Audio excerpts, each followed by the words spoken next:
துதிக்கிறோம் ஐயா. ஆண்டவரே பரிசுத்தரே உம்மை துதிக்கிறோம். ஆண்டவரே நீதிபரரே உம்மை துதிக்கிறோம் ஐயா.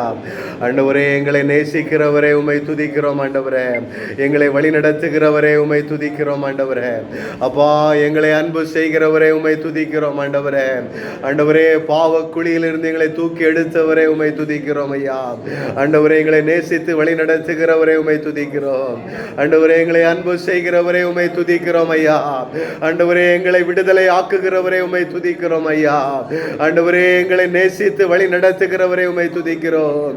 ஆண்டவரே இந்த இடத்திலே நீர் கடந்து வந்திருக்கிறபடியினால் உம்மை துதிக்கிறோம் ஐயா.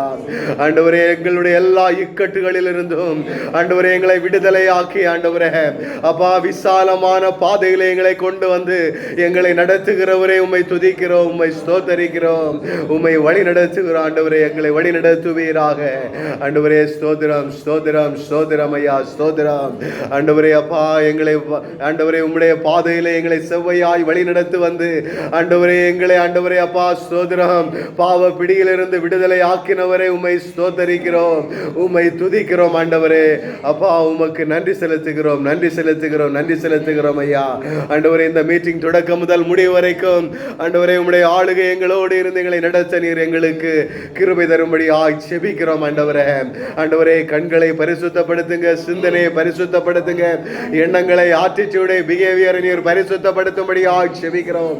ஆண்டவரே அப்பா எங்கள் ஒவ்வொருவரையும் ஆண்டவரே அப்பா பரிசுத்தப்படுத்துவீராக, பரிசுத்தப்படுத்துவீராக. உமக்கு பிரியமில்லாத சகல காரியங்களிலிருந்தும் ஆண்டவரே நீர் எங்களை விடுதலை செய்யும்படியாக செபிக்கிறோம். ஆண்டவரே எங்களை நேசிக்கிறவரே அப்பா எங்களை ஆண்டவரே வழி நடத்துகிறவரே ஆண்டவரே எங்களை விடுதலை ஆக்குகிறவரே ஆண்டவரே அப்பா இந்த இடத்துல நீர் கடந்து வரும்படியாக செபிக்கிறோம். ஆண்டவரே ஆண்டவரே எங்களை நீர் ஆளுகை செய்வீராக. ஆண்டவரே அப்பா முதல் தொடக்கத்திலிருந்து ஆண்டவரே முடிவு வரைக்கும் நீர் எங்களை ஆளுகை செய்யும்படியாக செபிக்கிறோம் ஐயா. ஆண்டவரே பாடல் பகுதி, சங்கீத பகுதி, ஜெப வேளை, ஆண்டவரே ஆராதனை பகுதி, ஆண்டவரே அப்பா செய்தி பகுதி எல்லாவற்றையும் நீர் ஆளுகை செய்வீராக. உம்முடைய ஆளுகைக்கு கீழாக ஆண்டவரை முழுவதுமாய் நீர் நடத்துவீராக. அதிசயங்களை காண செய்யுங்க ஆண்டவரே, அற்புதங்களை காண செய்யுங்க ஆண்டவரே. ஆண்டவரே வேதனையோடு வருத்தங்களோடு வந்திருக்கிற பிள்ளைகளை ஆண்டவரே நீர் விடுதலை ஆக்கும்படியாக செபிக்கிறோம் ஐயா. ஆண்டவரே வருத்தங்கள் பாரங்கள் எல்லாம் மாறுவதாக இயேசுவின் நாமத்தினாலே தொடர்ந்து நடத்துங்க, பாதுகாத்துக் கொள்ளுங்க, ஆசீர்வதிங்க, பலப்படுத்துங்க. மீட்பராக இயேசு கிறிஸ்துவின் நாமத்தில் ஜெபிக்கின்றோம் ஜீவனும் வல்லமையும் உள்ள நல்ல பிதாவே. கரங்களில் இருக்கின்ற பாடல் புத்தகத்தில் 48வது பேஜிலே 2வது பாடலை பாடி அவருடைய நாமத்தை நாம் மகிமைப்படுத்துவோம்.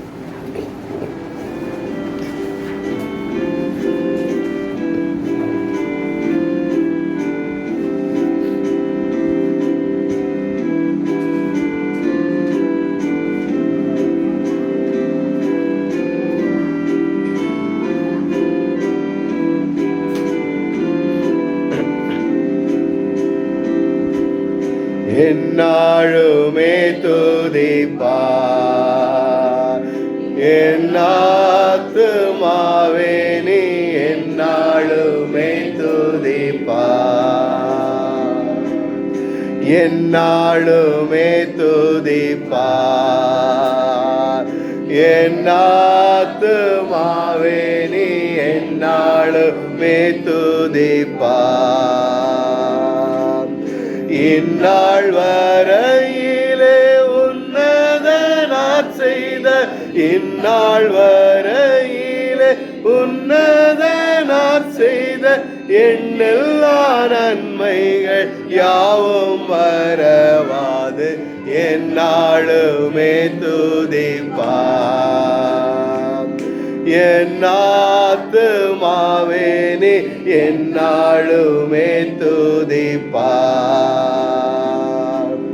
பாவங்கள் எத்தனையோ நினையாதிருந்தாரும் பாவங்கள் எத்தனையோ பாழான நோயை அகற்றி குணமாக்கி பாழான நோயை அகற்றி குணமாக்கி பாரினில் வைத்த மாதாதேவி எண்ணி எந்நாளுமே துதிப்பார். என் ஆத்துமா மாவேனி என்னாலுமே துதிப்பா. எத்தனையோ கிருபை என் உயிர்க்கு செய்தாரே, எத்தனையோ கிருபை. நித்தமுனை சூடி சூட்டினதும் அன்றி, நித்தமுனை சூடி சூட்டினதும் அன்றி, நேயமதாக ஜீவனை மீட்டதா என்னாலுமே துதிப்பார். என் ஆத்துமாவேனி என்னாலுமே துதிப்பார். நன்மையால் உன் வாயை நிறைத்தாரே பூர்த்தியா, நன்மையால் உன் வாயை. உன் வயது கழுகை போல் பலங்கொண்டு, உன் வயது கழுகை போல் பலங்கொண்டு, ஓங்கி வீழமை போலாகவே செய்ததா என்னாலுமே துதிப்பார். என் ஆத்துமாவேனி என்னாலுமே துதிப்பார். என்னாலுமே துதிப்பார். என் ஆத்துமாவேனி என்னாலுமே துதிப்பார். இந்நாள் வரையிலோ உன்னதனார் செய்த, இந்நாள் வரையிலே உன்னதனார் செய்த எண்ணெல்லா நன்மைகள் யாவும் மறவாது என்னாலுமே துதிப்பார்.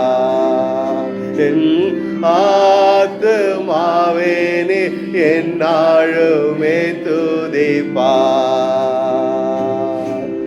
பாவங்கள் எத்தனையோ நினையாதிருந்தாரோ,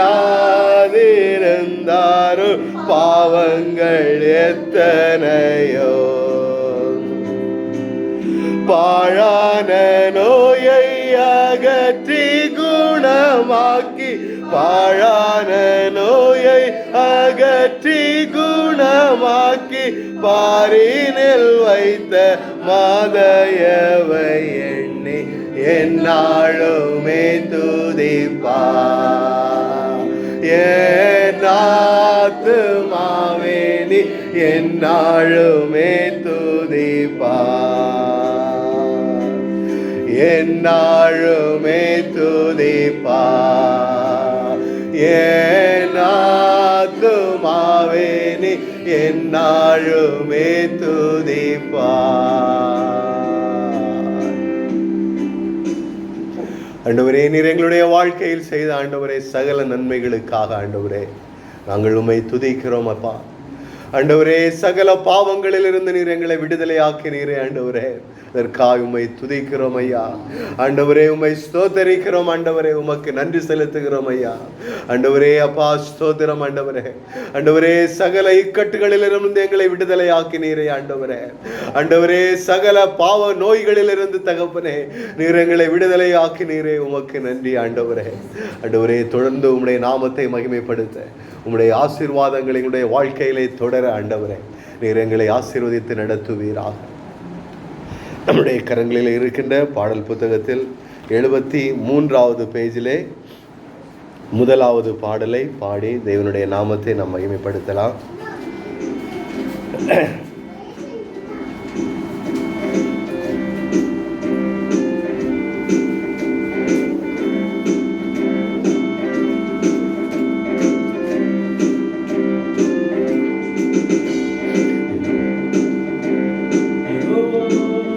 Wanna see, oh, wanna see, oh, wanna see, oh, wanna see,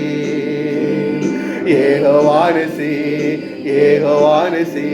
ஏற்றி பாடுவோம் எங்கள் கோடி வெற்றி கோடியே, அல்லேலூயா எங்கள் கோடி வெற்றி கோடியே. யெகோவா நிசி, யெகோவா நிசி, யெகோவா நிசி, யெகோவா நிசி, யெகோவா நிசி, யெகோவா நிசி. ஏற்றி பாடுவோம் எங்கள் கோடி வெற்றி கோடியே, அல்லேலூயா எங்கள் கோடி வெற்றி கோடியே. கர்த்தர் துணை நின்று யுத்தம் செய்வாரே, கலங்கி நிற்க காரணங்கள் இல்லையே. கர்த்தரை தளர்த்திடாமல் தாங்கியே, கர்த்தர் இயேசு சத்தியாவி நிற்கிறார். கர்த்தர் நல்ல யுத்த வீரரே, அல்லேலூயா கர்த்தர் நல்ல யுத்த வீரர். கர்த்தர் துணை நின்று யுத்தம் செய்வாரே, கலங்கி நிற்க காரணங்கள் இல்லையே. கைகளை தளர்த்திடாமல் தாங்கியே, கர்த்தர் இயேசு சத்திய ஆவி நிற்கிறார். கர்த்தர் நல்ல யுத்த வீரரே, அல்லேலூயா கர்த்தர் நல்ல யுத்த வீரரே. ஓ வானசி, யெகோவா நிசி, யெகோவா நிசி, யெகோவா நிசி, யெகோவா நிசி, யெகோவா நிசி. ஏற்றி பாடுவோம் எங்கள் கோடி வெற்றி கோடியே, அல்லேலூயா எங்கள் கோடி வெற்றி கோடியே. யெகோவா நிசி, யெகோவா நிசி, யெகோவா நிசி, யெகோவா நிசி. நமக்கு இருக்கும் இந்த பலன் போதுமே, நாதர் இயேசு அனுப்புவதால் போவோமே. பட்டயமோ புயபலமோ தேவையா, பரமதேவ ஆவி நம்மில் இல்லையா. ஜீவதேவ சேனை அல்லவா, அல்லேலூயா ஜீவதேவ சேனை அல்லவா. நமக்கு இருக்கும் இந்த பலன் போதுமே, நாதர் இயேசு அனுப்புவதால் போவோமே. பட்டயமோ புயபலமோ தேவையா, பரமதேவ ஆவி நம்மில் இல்லையா. ஜீவதேவ சேனை அல்லவா, அல்லேலூயா ஜீவதேவ சேனை அல்லவா. யெகோவா நிசி, யெகோவா நிசி, யெகோவா நிசி, யெகோவா நிசி, யெகோவா நிசி, யெகோவா நிசி. ஏற்றி பாடுவோம் எங்கள் கோடி வெற்றி கோடியே, அல்லேலூயா எங்கள் கோடி வெற்றி கோடியே. அல்லேலூயா தேவநாமம் வாழ்கவே, அல்லேலூயா இயேசு ராஜா வருகவே. அல்லேலூயா ஆவி புகழ் ஓங்கவே, அல்லேலூயா தேவ படை வெல்கவே. வாழ்க வாழ்க வாழ்க வாழ்கவே, அல்லேலூயா வாழ்க வாழ்க வாழ்க வாழ்கவே. அல்லேலூயா அல்லேலூயா தேவநாமம் வாழ்கவே, அல்லேலூயா இயேசு ராஜா வருகவே. அல்லேலூயா ஆவி புகழ் ஓங்கவே, அல்லேலூயா தேவ படை வெல்கவே. வாழ்க வாழ்க வாழ்க வாழ்கவே, அல்லேலூயா வாழ்க வாழ்க வாழ்க வாழ்கவே. யெகோவா நிசி, யெகோவா நிசி, யெகோவா நிசி, யெகோவா நிசி, யெகோவா நிசி, யெகோவா நிசி. ஏற்றி பாடுவோம் எங்கள் கோடி வெற்றி கோடி.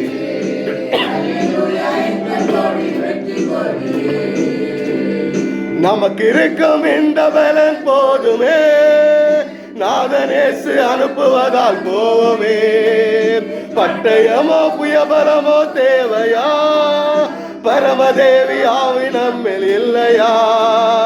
ஜீவதேவ சேனை அல்லவா? அல்லேலூயா, ஜீவதேவ சேனை அல்லவா? நமக்கு இருக்கும் இந்த பலன் போதுமே. நாதனேசு அனுப்புவதால் போவோமே. பட்டயமோ புயபலமோ தேவையா? பரமதேவ ஆவி நம்மில் இல்லையா? ஜீவதேவ சேனை அல்லவா? அல்லேலூயா, ஜீவதேவ சேனை அல்லவா?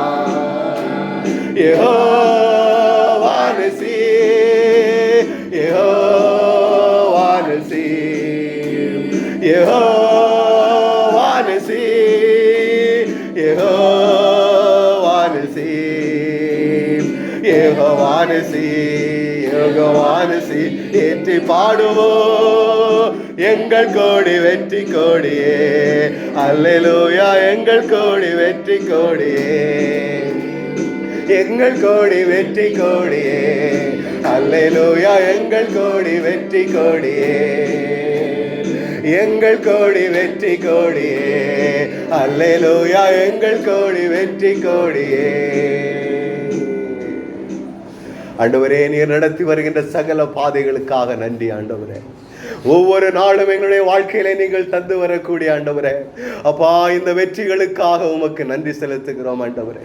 ஆண்டவரே, எதிர்த்து வரக்கூடிய சகல தந்திரங்களையும் தகப்பனே, நீர் எங்களோடு இருந்து ஆண்டவரே, எங்களுக்காக யுத்தம் செய்த ஆண்டவரே, சகல காரியங்களிலும் ஆண்டவரே நாங்கள் வெற்றி பெற செய்து தொடர்ந்து எங்களை நடத்தி வருகின்ற இந்த நல்ல பாதைகளுக்காக ஆண்டவரே, உள்ளத்தின் ஆழத்திலிருந்து தகப்பனே நாங்கள் உமக்கு நன்றி செலுத்துகிறோம் ஆண்டவரே.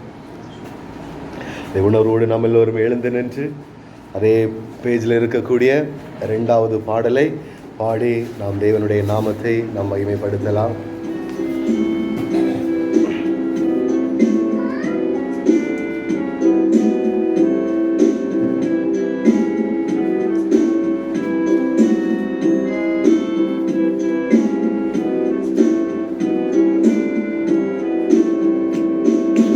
உம்மை போல் யாருண்டு எந்த நேசநாதா இந்த பாதலத்தில்?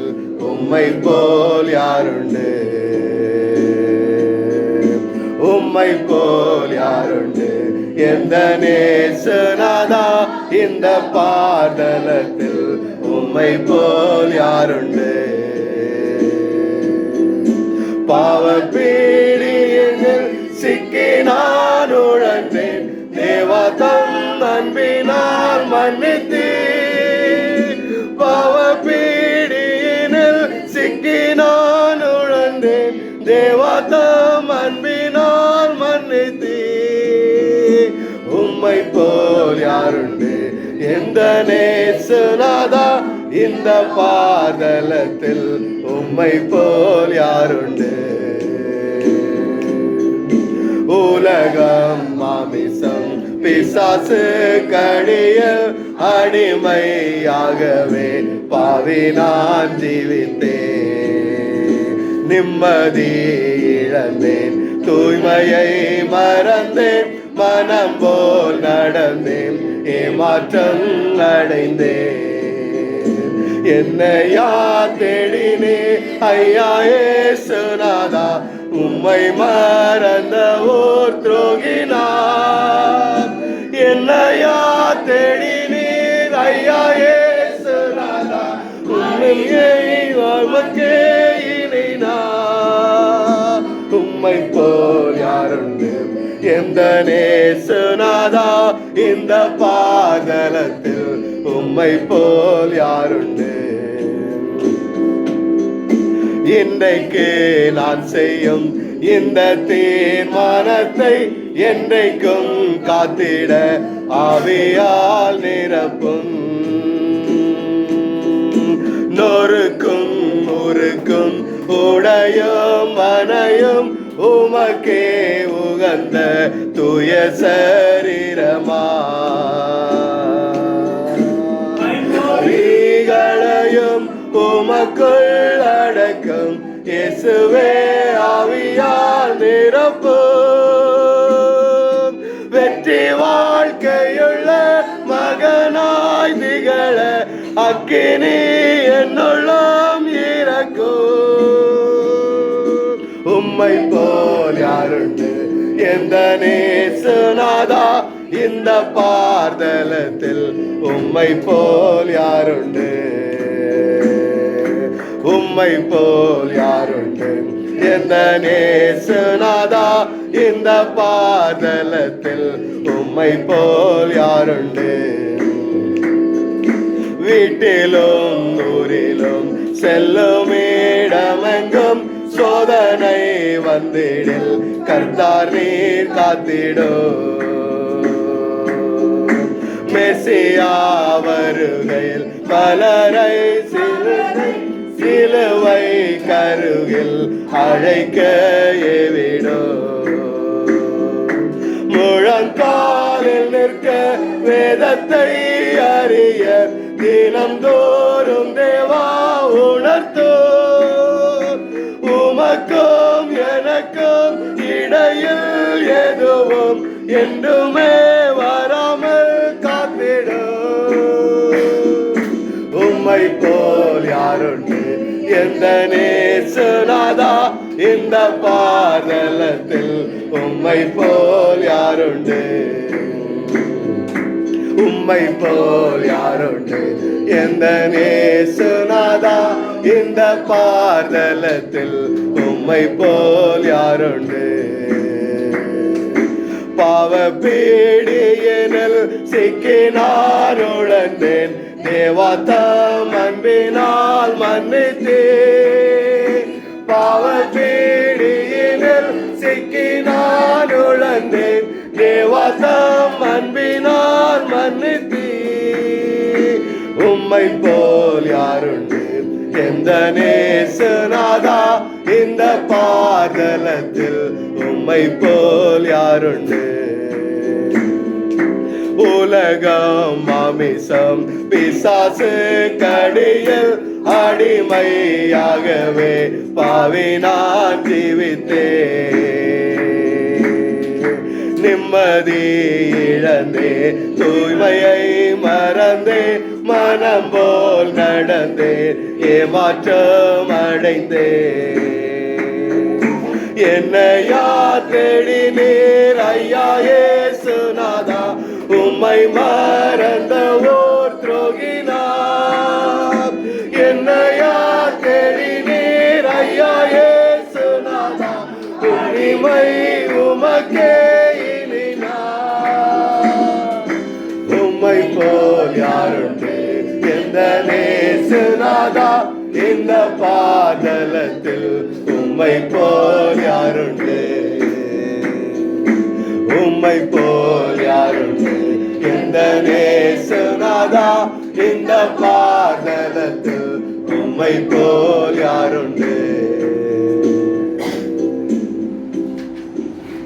ஆண்டவரே, ஆண்டவரே, நாங்கள் எங்கோ பிறந்தோம், எங்கோ வளர்ந்தோம். ஆண்டவரே, ஆண்டவரே, உம்முடைய அன்பினால் ஆண்டவரே நீர் எங்களை ரட்சித்தீர். ஆண்டவரே, ஆண்டவரே அப்பா, எங்களை நீர் தேடி வந்து ஆண்டவரே உம்முடைய பிள்ளைகளாய் நீர் எங்களை மாற்றி ஆண்டவரே, ஆண்டவரே இந்த பூமியில் அநேகர் இருந்த பொழுதிலும் ஐயா ஆண்டவரே நீர் எங்களை தேடி வந்தீரே. ஆண்டவரே இந்த பாவியான மனிதர்களை நீர் எங்களை தேடி வந்தீரே ஏசப்பா. ஆண்டவரே உம்முடைய அளவு கடந்த இந்த அன்பிற்காக உள்ளத்தின் ஆழத்திலிருந்து நாங்கள் உம்மை ஆராதிக்கிறோம் ஐயா. ஆண்டவரே நாங்கள் உமக்கு ஆண்டவரே மகிமையை நாங்கள் உமக்கு ஏறெடுக்கிறோம் ஐயா. உள்ளத்தின் ஆழத்திலிருந்து ஆண்டவரே சகல கிருபைகளை ஆண்டவரே நீர் எங்களுக்கு தந்து நடத்தி வருகிறீரே ஏசப்பா. ஆண்டவரே இந்த தயவுக்காக ஆண்டவரே உள்ளத்தின் ஆழத்திலிருந்து நாங்கள் உமக்கு ஆண்டவரே உம்மை நாங்கள் முழு உள்ளத்தோடு நாங்கள் உம்மை ஆராதிக்கிறோம் ஐயா. எங்களை தேடி வந்தீர் ஆண்டவரே. ஆண்டவரே அப்பா, நாங்கள் செய்த பாவங்களை நீர் எண்ணாமலே ஆண்டவரே நீர் எங்களை தேடி வந்தீர் ஐயா. ஆண்டவரே உம்முடைய அபிஷேகத்தை எங்கள் மீது வைத்தீர் ஐயா. ஆண்டவரே இந்த நல்ல தயவுக்காக ஆண்டவரே உமக்கு கோடான கோடி நன்றிகளை எடுக்கிறோம். தொடர்ந்து நடத்தும் ஆண்டவரே. ஆமென்.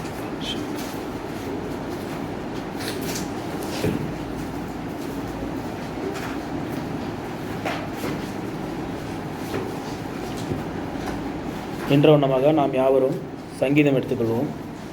சங்கீதம் 93,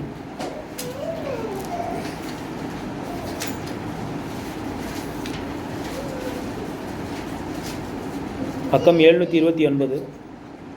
சங்கீதம் 93.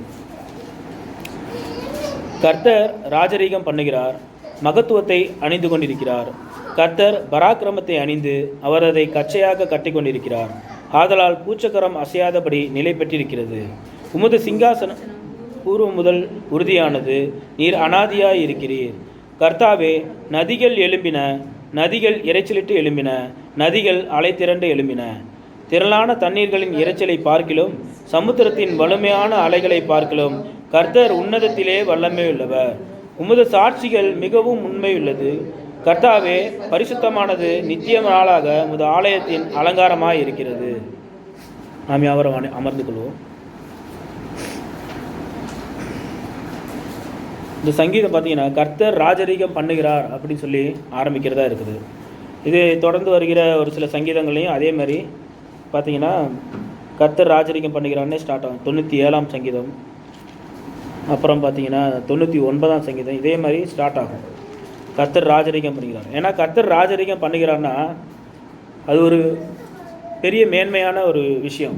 நம்ம இன்றைக்கி பார்த்திங்கன்னா இந்த தேசத்தில் ஒரு ராஜாவாக இருக்கிறவர், அவர் ஒரு மனுஷனாக இருந்தும் அவரே எவ்வளோ திட்டங்களை நம்ம ஜனங்களுக்காக எவ்வளோ திட்டங்களை ஏற்றுறாரு. பார்த்திங்கன்னா நம்ம இந்த கண்ட்ரியை பார்த்திங்கன்னா எந்த இடத்துலையும் ஒரு குப்பையும் பார்க்க முடியாது. நல்லா க்ளீனாக ஒரு சில திட்டங்கள்லாம் அருமையாக செஞ்சு வழி நடத்துகிறாங்க. பூமியில் ஒரு ராஜாவே இப்படி இவ்வளோ தூரம் பண்ணுறாங்கன்னா கர்த்தர் நம்ம ராஜரீகம் பண்ணும்போது எவ்வளோ மேன்மை உள்ளதாக இருக்குன்னு சொல்லி பாருங்கள். மகத்துவத்தை அணிந்து கொண்டிருக்கிறார். ஆமாம், அவர் மகத்துவத்தை அணிந்து கொண்டிருக்கிற தேவன்.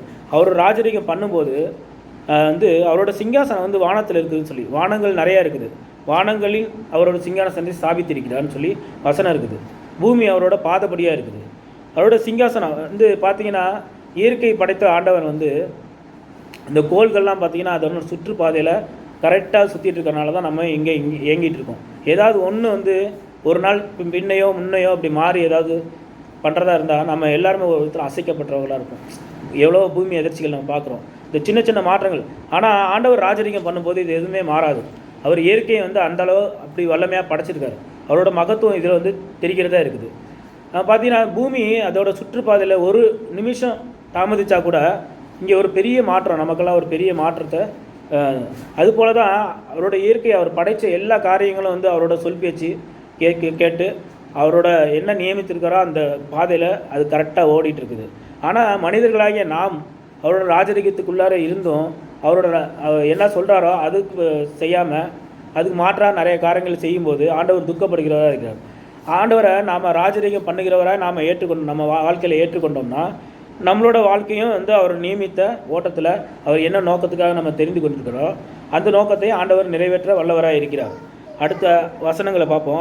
கர்த்தர் பராக்கிரமத்தை அணிந்து அவர் அதை கச்சையாக கட்டி கொண்டிருக்கிறார். ஆதலால் பூச்சக்கரம் அசையாதபடி நிலை பெற்றிருக்கிறது. அவர் பராக்கிரமத்தை அணிந்து கச்சைனா இந்த பெல்ட்டுன்னு சொல்லுவோம்ல, அது மாதிரி கட்டியிருக்காராம். அதனால தான் அது எப்படி அசையாதபடி நிலை பெற்றிருக்கு. பூச்சக்கரம்னா பூமியில் எல்லா காரியங்களும் அசையாதபடி நிலை பெற்றிருக்கா. அவரோட கரத்துக்குள்ளே அவரோட பூச்சக்கரம் அவரோட இதாக இருக்கிறனால கச்சையாக கட்டிட்டு இருக்கனால எதுவுமே அசையாமல் நிலை பெற்றிருக்குது. அவரோட சிங்காசனம் பூர்வம் முதல் உறுதியானது, அவர் அனாதியாய் இருக்கிறார். பார்த்தீங்கன்னா அவரோட சிங்காசனம் பூர்வத்தில், அதாவது பார்த்தீங்கன்னா உலகத்தை படைத்த ஆதாமியாவில் படைக்கும்போது அவர் அவரோட நடத்துதல்படி எல்லாமே நடந்துட்டு இருந்துச்சு. எப்பன்னா அந்த இஸ்ரவேல் ஜனங்கள் எங்களுக்கு ஒரு ராஜா வேணும் அப்படின்னு சொல்லி கேட்டனால தான் சவுலை ஆண்டவர் தெரிந்து கொண்டார். அதுக்கு முன்னாடி வரைக்கும் அந்த இஸ்ரவேல் ஜனங்களுக்கு எந்த ஒரு பிரச்சனையாக இருந்தாலும் பரிசுத்த ஆவியானவர் யார் மேலேயாவது இறங்கி அந்த காரியங்களை அருமையாக நடத்திட்டு வந்துருந்தார். ஆனால் என்னைக்கு ஜனங்கள் எனக்கு ஒரு ராஜா வேணும்னு சொல்லி ரொம்ப இதாக கேட்கும்போது மனவிசனம் பட்டார் ஆண்டவர் முதல்ல. அப்புறம் சவுலை தேர்ந்தெடுத்து உங்களுக்கு ஒரு ராஜாவை நான் ஏற்படுத்தி கொடுத்தேன்னு சொல்லி. ஆனால் அந்த ராஜா நிலையாக இருக்கலை. இருந்தாலும் ஆண்டவரோட கிருபையினால் தாவீது ராஜாவை ஏற்படுத்தி அவரோட சிங்காசனத்தை உறுதிப்படுத்தி ஆண்டவர் வல்லமையாக நடத்தினதை நம்ம பார்ப்போம். அதே மாதிரி 3வது வசனம், கர்த்தாவே, நதிகள் எழும்பின, நதிகள் இரைச்சலிட்டு எழும்பின, நதிகள் அலை திரண்டு எழும்பின. திரளான தண்ணீர்களின் இரைச்சலை பார்க்கலும் சமுத்திரத்தின் வலிமையான அலைகளை பார்க்கலும் கர்த்தர் உன்னதத்திலே வல்லமை உள்ளவர். இந்த நதிகள் எழும்பின, நதிகள் இரைச்சலிட்டு எழும்பினா ஒரு ஜனங்கள், அவருக்கு விரோதமாக எழும்புகிற ஜனங்களை குறித்து அவர் இப்படி என்னதான் அவருக்கு விரோதமாக என்னதான் எழும்பினாலும், நதிகள் எழும்பினாலும் அவர் எப்படிப்பட்டவராக இருக்கிறான்னா உன்னதத்திலே வல்லமை உள்ளவராக இருக்கிறார். திரளான தண்ணீர்களின் இரைச்சல் பார்த்தீங்கன்னா, அந்த சுனாமியெல்லாம் வரும்போது அது ஒரு ஊரே ஒரே நேரத்தில் ஒரு நிமிஷத்தில் ஊரே அழிச்சிட்டு போகிற அந்த வல்லமை கொண்ட அந்த அலைகளாக இருக்குது. அப்படிப்பட்ட அலைகளை கூட அவர் சமுத்திரத்தின் வலிமையான அலைகளை பார்க்கிலும் கர்த்தர் உன்னதத்திலே வல்லமை உள்ளவராக இருக்கிறார். அதெல்லாம் படைச்ச ஆண்டவர், அவருக்கு அதுக்கெல்லாம் சாதாரண விஷயம். பார்த்திங்கன்னா சீசர்கள் படகுல போகும்போது கூட காற்றையும் கடலையும் கண்டு பயந்தாங்க. ஆனால் ஆண்டவர் ஒரு வார்த்தையில் அதெல்லாம் அடக்குனார். இறையாதே அமைதலாக இருன்னு சொல்லி ஒரு வார்த்தை தான் சொன்னார். அதெல்லாம் அப்படியே அமைதியாக இருந்துச்சு. உமது சாட்சிகள் மிகவும் உண்மையுள்ளவைகள். கர்த்தாவே, பரிசுத்தமானது நித்திய நாளாக உமது ஆலயத்தின் அலங்காரமாக இருக்கிறது. ஆலயத்தில் அலங்காரமாக இருக்கிறது என்னென்னா அவரோட சாட்சிகள். நாம் ஒவ்வொருவரும் அவரோட சாட்சிகள். நாம் அவரோட ஆலயத்தில் அலங்காரமாக நம்ம இருக்கணும். நம்ம வாழ்க்கையில் நடக்கிற ஒரு சில காரியங்கள், ஆண்டவர் செய்கிற அற்புதங்கள்லாம் நம்ம சாட்சியாக சொல்லும்போது அதுதான் ஆண்டவர் ஆலயத்தில் உள்ள அலங்காரம்னு சொல்லி சொல்லப்படுது. நம்ம சாட்சிகள் உண்மையுள்ளவைகள். அது பொய் சொல்லாது. நம்ம ஆண்டவர் நமக்கு நடப்பித்த உண்மைகளை சாட்சியாக நம்ம ஜீவிக்கும் போது நம்மளை பார்த்து நிறைய பேர் அந்த சாட்சிகள், இவர் உண்மையிலே இவருக்குள்ள ஆண்டவர் கிரியை செய்கிறாரு, இவர் மூலமாக ஆண்டவர் கிரியை செய்கிறாருன்னு சொல்லி நம்மளை பார்த்து சகல ஜனங்களும் ரசிக்கப்பட்டு ஆலயத்துக்கு வர்றதுக்கு முன் வருவாங்க. அதுபோல தான் நம்மளை ஆண்டவர் வச்சுருக்காரு. உண்மையிலே இந்த சங்கீதம் முழுவதும் பார்த்தீங்கன்னா கர்த்தர் ராஜரிகம் பண்ணுகிறதுனால மாத்திரமே இன்னமும் நாமளும் நம்ம பாதைகளில் கரெக்டாக இருக்கிறோம். ஆண்டவரை ஆண்டவரை விட்டுட்டு வேறு ஒரு தெய்வத்தை நம்ம பின்பற்றி போனோம்னா நம்ம வாழ்க்கையில் உண்மையே ஒரு நிலையான எதையும் பார்க்க முடியாது. ஆண்டவர் ராஜரிகம் பண்ணார், பூமி தொடங்கி அந்த சகல ஜனங்களும். இப்போ நம்ம உள்ளங்கள் ஒவ்வொருத்தரையும் ஆண்டவர் ராஜரிகம் பண்ணிகிட்டு இருக்காரு. இனி வரப்போகிற காலங்களில் ஆண்டவர் வருகைக்கு அப்புறம் அவரே ராஜாவாய் எல்லா காலங்களிலும் ராஜாவாக இருக்க போகிறார். ஆண்டவர் தாமே இந்த வசனங்களை ஆசீர்வதிப்பாராக. ஆமென்.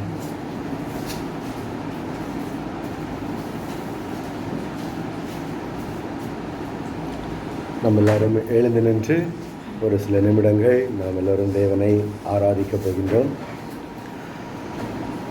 நாம் கேட்ட வசனத்தின் அடிப்படையில் கர்த்தருடைய மகத்துவங்கள், வல்லமைகள், கர்த்தர் என்ன நமது மத்தியிலே செய்து வருகிறார் என்கின்ற காரியங்களை குறித்து நாம் கேட்டிருக்கின்றோம். உலகம் முழுவதையும் அவர் தன்னுடைய கச்சையாக கட்டி இவைகளை ஆளுகை செய்து வருகின்றார். அந்த பராக்கிரமசாலியை நாம் தெய்வமாய் கொண்டிருக்கின்றோம். அதே போல நாம் ஆராதனையில் பாடிய பாடலை போலவும் உம்மை போல யாருண்டு என்று சொல்லி நாம் பாடுகிறோம். இவைகள் எல்லாவற்றையும் நம்முடைய சிந்தனைக்கு கொண்டு அவருடைய மகத்துவங்களையும் அவருடைய ராஜரீகத்தையும் மகிமைப்படுத்தும் வண்ணமாக நாம் எல்லோரும் ஒவ்வொருவராக நாம் தனித்தனியாக தேவனை நாம் ஆராதிக்கலாம்.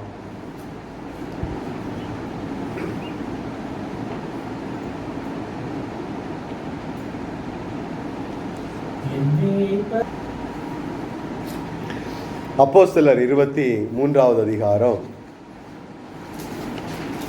11வது வசனத்தை நாம் திருப்பிக் கொள்வோம். அப்போஸ்தலர் 23:11. அன்று ராத்திரியிலே கர்த்தர் பவுலின் அருகே நின்று, பவுலே, எதற்கு நீ என்னை குறித்து எருசலேமிலே சாட்சி கொடுத்தது போல ரோமாவிலும் சாட்சி கொடுக்க வேண்டும் என்றார். அப்போஸ்தலனாகிய பவுலினுடைய ஊழியத்திலே ஒரு போராட்டம் ஏற்படுகிறது. ஜனங்களின் மூலமாக ஒரு பயமுறுத்துதலும் உயிர் பயம் அப்போஸ்தலனாகிய பவுலுக்கு அந்த இடத்திலே கடந்து வருகிறது.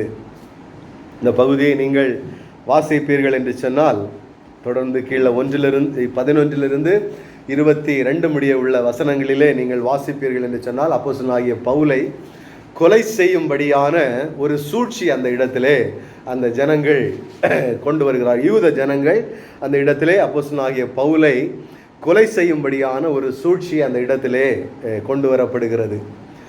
எதற்காக என்று சொன்னால் அப்போஸ்தலனாகிய பவுல் ஆண்டவராகிய இயேசு கிறிஸ்துவை விசுவாசியுங்கள், அவரை பின்பற்றி வாழுங்கள் என்று சொல்லி தன்னுடைய ஊழிய பாதையிலே அந்த இடத்திலே யூத ஜனங்களின் மத்தியிலே ஊழியம் செய்து வருவதை நாம் பார்க்கின்றோம், வாசிக்கின்றோம். அந்த இடத்திலே அந்த ஜனங்கள் நல்ல தெளிவாக ஒரு திட்டம் போடுறாங்க. என்ன திட்டம் என்று சொன்னால், சேனாதிபதியின் இடத்திலே அப்போஸ்தலனாகிய பவுல் அவர்களுக்கு போதித்து கொண்டு வரக்கூடிய அந்த காரியத்தை நாங்கள் திட்டமாய் அறிந்து கொள்ள வேண்டும் என்று சொல்லி பவுலை வெளியே கொண்டு வரும்படியாக சேனாதிபதியின் இடத்திலே கேட்க வேண்டும். அப்படி பவுல் வரும் பொழுது நாம் என்ன செய்ய வேண்டும்?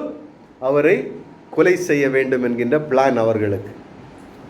அப்படியாக நீங்கள் கீழே வாசிப்பீர்கள் என்று சொன்னால் அதிலே கடந்து வரப்படும்.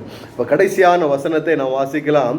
22வது வசனத்திலே, அப்பொழுது சேனாதிபதி, நீ இவைகளை எனக்கு அறிவித்ததாக ஒருவருக்கும் சொல்லாதே என்று கட்டளையிட்டு வாலிபனை அனுப்பிவிட்டான். அந்த வாலிபன் யார் என்று சொன்னால் பவுலினுடைய ஒரு சகோதரியினுடைய மகன்.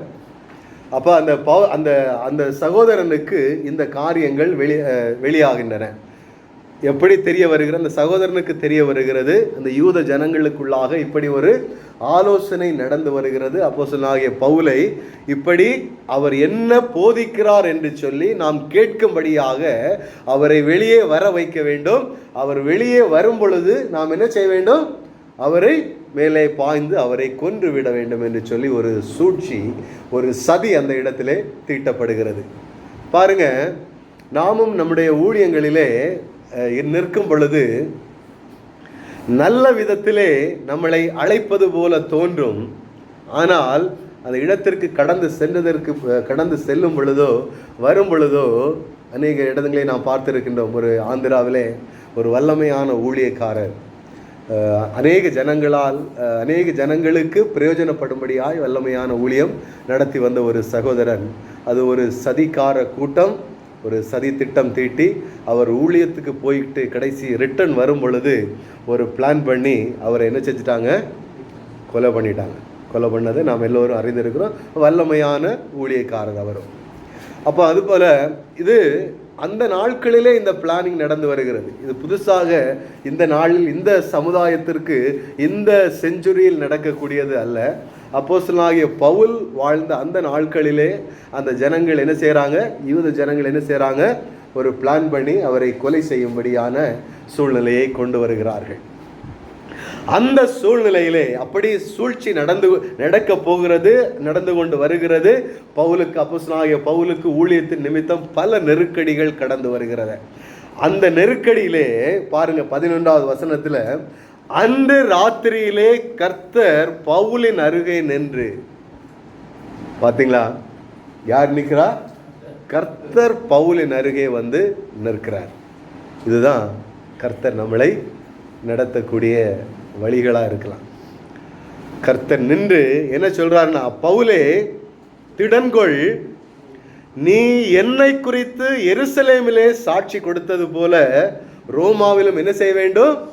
சாட்சி கொடுக்க வேண்டும். அப்படின்னா என்ன அர்த்தம்? ரோமாவில் நீ சாட்சி கொடுக்கிற வரைக்கும் உன்னை யாரும் என்ன செய்ய முடியாது? நெருங்க முடியாது. நான் உன்னுடனே இருக்கிறேன். அதாவது ஒரு மனிதனுக்கு தேவன் கொடுத்திருக்கக்கூடிய அந்த தேவ திட்டம் நிறைவேறும் வரைக்கும் யாரும் என்ன செய்ய முடியாது? இந்த தேவனுடைய பிள்ளைகளை நெருங்கவோ எந்த விதமான சூழ்ச்சிகள் செய்தாலும் அதை மேற்கொள்ளவோ என்ன செய்ய முடியாது என்பதை நாம் அறிந்திருக்கிறோம். ஆண்டவராகிய இயேசு கிறிஸ்துவினுடைய ஊழியத்திலே நாம் என்ன செய்கிறோம்? பார்த்திருக்கின்றோம். நெருங்கி நிற்பார்கள். இயேசுவை பிடிக்கும்படி இயேசு என்ன செய்கிறாரு? அப்படியே மறைந்து போவதை நாம் என்ன செய்கிறோம்? அநேக இடங்களிலே வாசித்திருக்கிறோம். அப்போஸ்தலனாகிய பேதுருவினுடைய வாழ்க்கையிலும் பவுலினுடைய வாழ்க்கையிலும் அதை தொடர்ந்து அநேக சீஷர்களுடைய வாழ்க்கையிலும் நாம் என்ன செய்கின்றோம்? பார்க்கின்றோம். நாம் அறிந்தபடி நம்ம எல்லோருக்கும் இந்த செஞ்சுரியிலே ஜீவனோடு வாழ்ந்து ஊழியம் செய்து வருகின்ற அகஸ்டின் ஜெபக்குமார் அண்ணன் பீகார் தேசத்திலே அவர்கள் ஊழியத்தை ஆரம்பிக்கும் பொழுது அநேகர் துப்பாக்கியோடு அவரிடத்தில் நின்று, நாங்கள் இப்பொழுது உன்னை ஷூட் பண்ணி போடுவோம் என்று சொன்ன ஜனங்களும் இப்பொழுது ஊழியக்காரர்களாய் மாறி அந்த தேசத்திலே ஊழியம் செய்து வருவதையும் நம்ம என்ன செய்கிறோம்? பார்க்கின்றோம். அப்படி ஷூட் பண்ணும்பொழுது ஓகே, அவர் என்ன சொன்னாங்க? ஓகே ஷூட் பண்ணு. அவர் பயந்து ஓடலை. பவுலும் என்ன செய்யலை? பயந்து ஓடலை. இன்னைக்குள்ள இந்த செஞ்சுரியிலும் நமது மத்தியிலே நமக்கு முன்னோடியாக ஊழியம் செய்து வரக்கூடிய ஜனங்களும் என்ன செய்யலை? பயந்து ஓடலை. அதுபோல் எதுக்காக நான் இந்த காரியத்தை நான் எடுக்கிறேன் என்று சொன்னால், எதாகிலும் கர்த்தருக்காக நீங்கள் ஒரு ஸ்டெப் எடுத்து வைக்கும் பொழுது,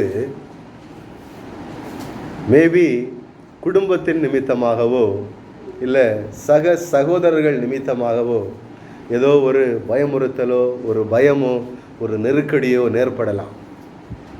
ஆனால் ஆண்டவர் சொல்கிறார், நான் உன்னை உன் பக்கத்தில் நிற்கிறேன், நீ திடன்கொள்.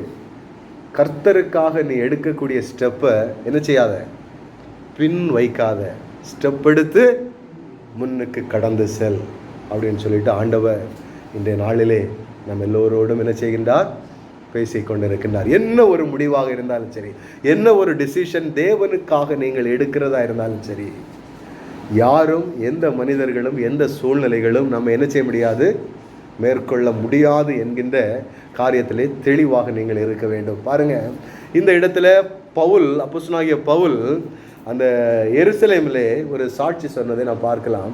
22வது அதிகாரம், அதே இதில் அப்போஸ்தலர் 22வது அதிகாரத்தில் 14-15 வசனங்களை வாசிக்கலாம். அப்பொழுது அவன், தம்முடைய முன்னோர்களின் தேவனுடைய திருவுளத்தை நீ அறியவும் நீதிபரரை தரிசிக்கவும் அவருடைய திருவாய்மொழியை கேட்கவும் அவர் உன்னை முன்னமே தெரிந்து கொண்டார். நீ கற்றவைகளையும் கேட்டவைகளையும் குறித்து சகல மனுஷருக்கு முன்பாக அவருக்கு சாட்சியாக இருப்பார். பாருங்க, இந்த இடத்துல எருசலேம் ஜனங்கள் அந்த இடத்துல அநேகர் அந்த இடத்துல கூடி இருக்கிறாங்க. கூடி இருக்கும் பொழுது எப்படி பவுலை தேவன் சந்தித்து வழிநடத்தி வருகிறார் என்பதை விழாவரி ஒவ்வொன்றாக ஒவ்வொரு காரியமாக பாருங்க. 10வது வசனத்திலிருந்தே அது ஆரம்பிக்கும். நீங்கள் தெளிவாக நேரம் எடுத்து நீங்கள் வாசியுங்கள், வீட்டுக்கு கடந்து சென்று. இது நல்ல ஒரு நெருக்கடியான ஒரு சூழ்நிலை. ஜனங்கள் எல்லாம் பவுலினுடைய நீ தவறான காரியத்தை போதிக்கிறாய் என்று சொல்லி அந்த எருசலேம் நகரத்திலே அநேக யூத ஜனங்கள் அவரை நெருக்கி கொண்டிருக்கின்றார்கள். அப்போ அந்த இடத்துல பாருங்க, சுவிசேஷம் சொல்வதற்கான வழிகளை நமக்கு எதிர்த்து நிற்கக்கூடிய ஜனங்களை உருவாக்கி தருவார்கள். இந்த இடத்துல ஒரு பெரும் கூட்ட ஜனத்துக்கு முன்பதாக பவுலை தூக்கி விட்டாங்க. எதுக்கு? நீ குற்றவாளி என்று தீர்ப்பதற்காக பவுலை அந்த இடத்துல தூக்கி விட்டாங்க.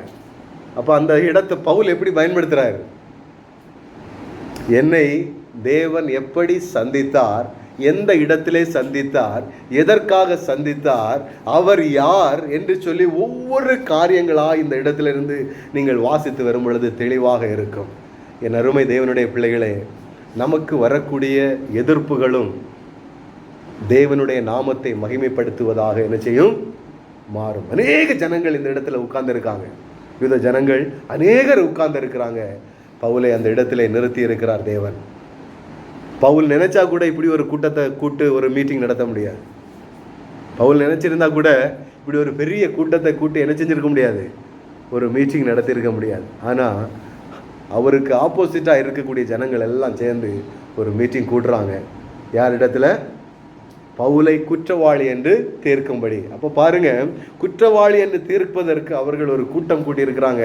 அந்த கூட்டத்திலே பவுல் தெளிவாக அவர்களுக்கு ஒவ்வொரு காரியமாக எடுத்து காண்பிக்கின்றார். அந்த 10வது வசனத்தில், அப்பொழுது நான், ஆண்டவரே, நான் என்ன செய்ய வேண்டும் என்றேன். அதற்கு அவர், நீ எழுந்து தமஸ்குவுக்கு போ, நீ செய்யும்படி நியமிக்கப்பட்டதெல்லாம் அங்கே உனக்கு சொல்லப்படும் என்றார். இது நாம் அப்போஸ்தலரிலே அந்த 9வது அதிகாரம் நினைக்கிறேன், இப்போ திருப்ப வேண்டாம். அந்த இடத்துல நீங்கள் திருப்பும் பொழுது அவர் பவுலை ஆண்டவராக இயேசு கிறிஸ்து சந்திக்கக்கூடிய காரியங்கள் எல்லாம் அந்த இடத்துல சொல்லப்பட்டிருக்கும். அதை இவர் எங்கே சொல்கிறார்? எருசலேமிலே ஜனங்களுக்கு சாட்சியாக இந்த இடத்திலே சொல்வதை நாம் பார்க்கின்றோம். ஆண்டவர் நம்மை அழைத்திருக்கக்கூடிய அழைப்பை தேவன் நமக்கு சூழ்நிலைகள் ஏற்படுத்தும் பொழுது நம்ம என்ன செய்து விட வேண்டும்? அந்த இடத்துல சொல்லிவிட வேண்டும். ஆண்டவர் சூழ்நிலைகள் ஏற்படுத்தும் பொழுது நாம் என்ன செய்ய வேண்டும்? அந்த இடத்துல கர்த்தர் என்னை எந்த இடத்திலே சந்தித்தார், எப்படி தேவன் என்னை உருவாக்கி உங்களுக்கு சுவிசேஷம் சொல்லும்படி என்னை நிறுத்தி இருக்கிறார் என்பதை நாம் என்ன செய்ய வேண்டும்? சொல்லிவிட வேண்டும்.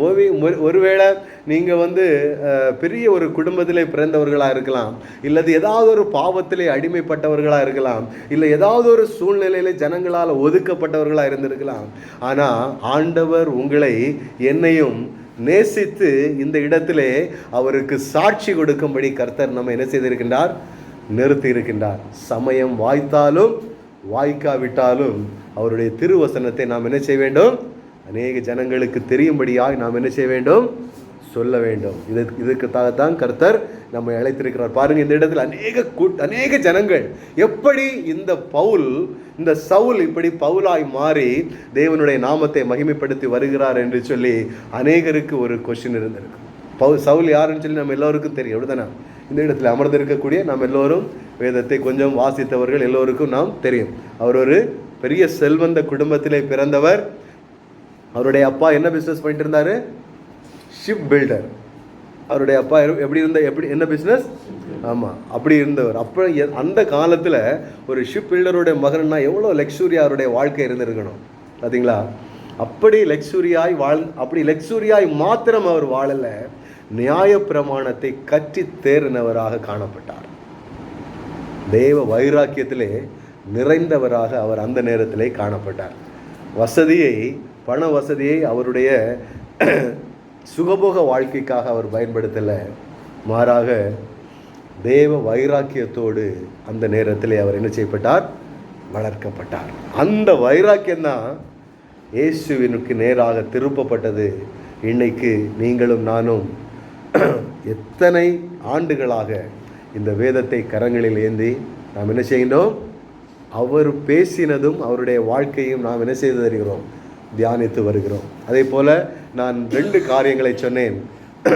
இந்த செஞ்சுரியில் நமக்கு முன்பதாக வாழ்ந்து கொண்டு வரக்கூடிய சகோதரர் அகஸ்டின் ஜெபக்குமாரை நான் என்ன சொன்னேன்? எடுத்து காண்பித்து தந்தேன். அவருடைய வாழ்க்கையிலும் அவர் எப்படி சாட்சியாய் வாழ்ந்து வருகிறார் என்று சொல்லி. எதற்காக இந்த காரியங்கள் நாம் இன்றைய நாளிலே நாம் தியானிக்கிறோம் என்பதையும் நான் நினைச்சதேன் சொல்லியிருந்தேன். சமயம் வாய்த்தாலும் வாய்க்காவிட்டாலும் அவருடைய திருவசனத்தை மற்றவர்களுக்கு எடுத்து சொல்லக்கூடிய ஒரு சூழ்நிலையை நமக்கு தேவன் அனுமதிக்கும் பொழுது நாம் என்ன செய்து விட வேண்டும்? அதை சொல்லிவிட வேண்டும். தெய்வ வைராக்கியத்தை அந்த நேரத்தில் நாம் என்ன செய்ய வேண்டும்? ஜனங்களுக்கு காண்பித்து கொடுத்து விட வேண்டும். என் அருமை சகோதரர்களே, தேவன் நம் ஒவ்வொருவரையும் இப்படியாக நேசித்து வழி நடத்தி வருகிறார். ஏதோ அப்போஸ்தலனாகிய பவுலுக்கு மாத்திரம்தான் இந்த அழைப்பு என்று அல்ல. இந்த இடத்திலே அமர்ந்திருக்கக்கூடிய நாம் எல்லோரையும் தேவன் என்ன செய்திருக்கின்றார்? அதற்காகவே அழைத்திருக்கின்றார். எதற்காக? சமயம் வாய்த்தாலும் வாய்க்காவிட்டாலும் அவருடைய அன்பையும் அவருடைய நேசத்தையும் ஜனங்களுக்கு எடுத்து சொல்லும்படி ஆண்டவர் நம் எல்லோரையும் கர்த்தர் அழைத்திருக்கின்றார்.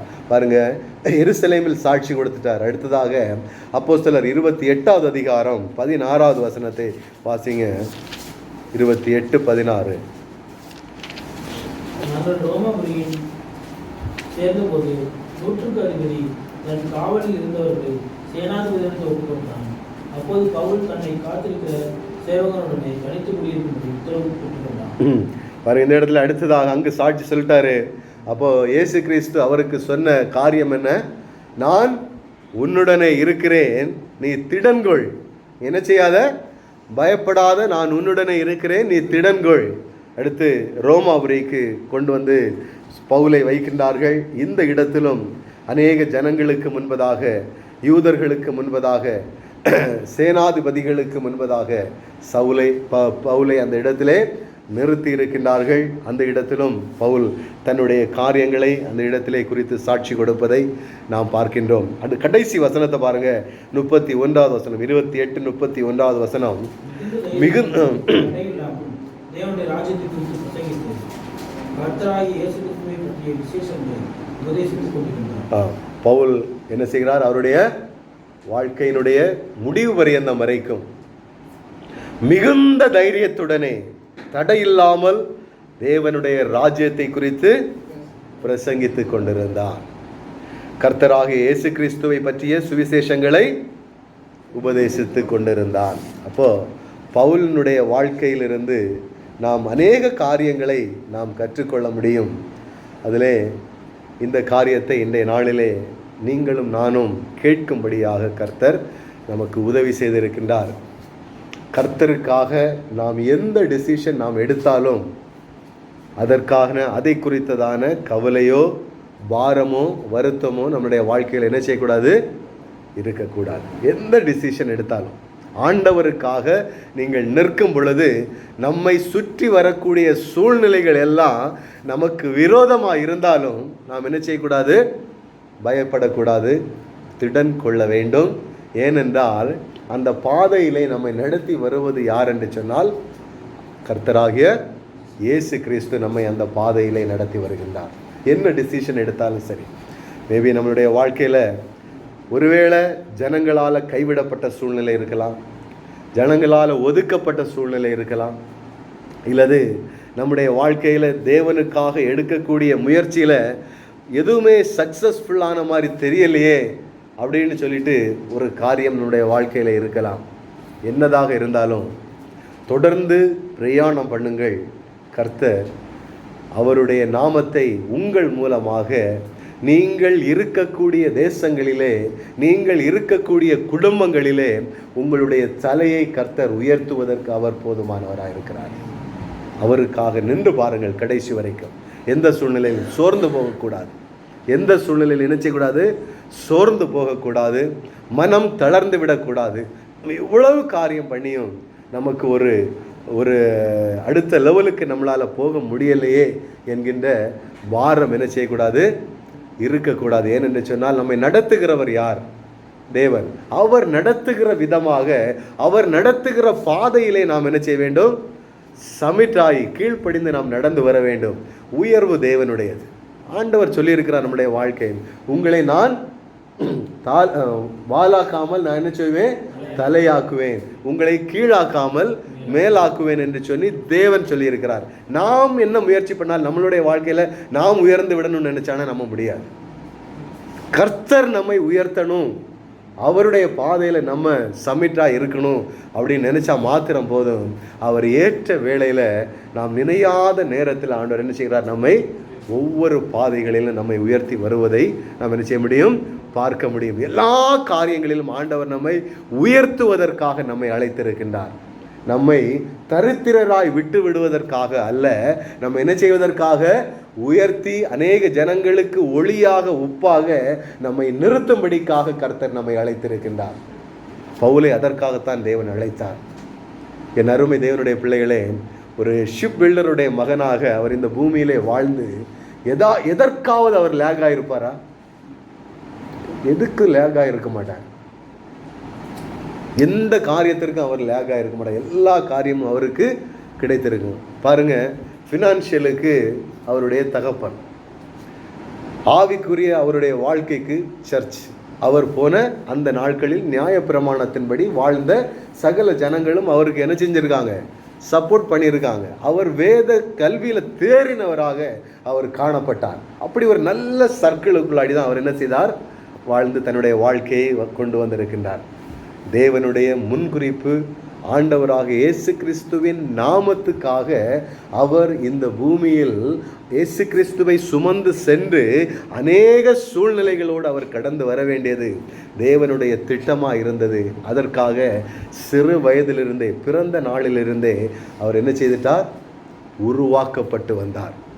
அந்த தைரியமும் அந்த பலமும் அவருக்கு எங்கிருந்து வந்தது? சிறு வயதிலிருந்தே அந்த வேத வைராக்கியம் அவருக்குள்ளாக ஊற்றப்பட்டிருந்தது. அப்போ வழி இதுதான் என்று தெரிந்தவுடன் ஆண்டவர் அவர் வல்லமையாக எப்படி என்ன செய்தார்? பயன்படுத்தி வருகின்றார். ஒரு சில பேருடைய பார்க்கும் பொழுது தெரியும். பேதுருவை, அப்போஸ்தலனாகிய பேதுருவை நீங்கள் எடுத்து பார்த்தீர்கள் என்று சொன்னார். அவருடைய வாழ்க்கையில் காணப்பட்ட அந்த தைரியம் எங்கிருந்து அவர் உண்டானது என்று சொன்னால், அவர் பிறந்த இரத்தத்திலிருந்தே அவருக்கு உண்டான அந்த தைரியம். ஒரு ஃபிஷர்மேனாக அவர் காணப்பட்டார். நார்மலாகவே ஃபிஷர்மேன்களுக்கு ஒரு சுபாவம் உண்டு. நல்ல போல்ட்னஸ் அவங்கள்ட்ட இருக்கும், நல்ல போல்ட்னஸ் இருக்கும். எந்த காரியத்துக்கும் யார்கிட்டையும் சீக்கிரம் தோற்று போயிட மாட்டாங்க. பார்த்துருவோம், ஒன்று ரெண்டில் ஒன்று பார்த்துருவோம் அப்படின்ற ஒரு துணிச்சல் அவருடைய வாழ்க்கையில் இருந்து கொண்டு இருக்கும்.